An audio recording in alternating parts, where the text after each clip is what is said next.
આપેલ સંખ્યાનો આપણે મધ્યસ્થ શોધવાનો છે। હવે મધ્યસ્થ શોધવા માટે સૌથી પહેલા આપણે કરવાનું શું હોય છે કે જે આપેલી આપણે સંખ્યા હોય છે એને ચડતા ક્રમમાં ગોઠવવાની હોય છે। તો સૌથી પહેલા આપણે સંખ્યાને ચડતા ક્રમમાં ગોઠવી દઈએ। તો સૌથી પહેલા 29, પછી 31, સોરી 29, 30, 31, પછી છે 33, પછી 39 અને 42। હવે તમે અહીંયા જોઈ શકો છો કે ટોટલ સંખ્યા આપણી અહીંયા 6 છે, એટલે કે ટોટલ આપણા જે સંખ્યાનો અંક છે એ બેકી સંખ્યામાં છે। તેના માટે એક સૂત્ર છે કે મધ્યસ્થ બરાબર n/2 પ્લસ કૌંસમાં n/2 વત્તા 1/2 બરાબર।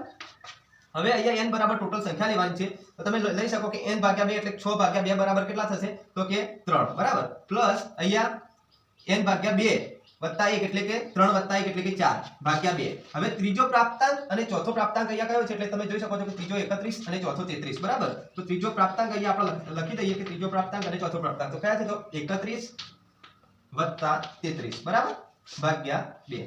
તો ટોટલ આપણો જવાબ આવશે કયો આવશે તો બરાબર 32 બરાબર। તો આપણો સાચો જવાબ છે 32।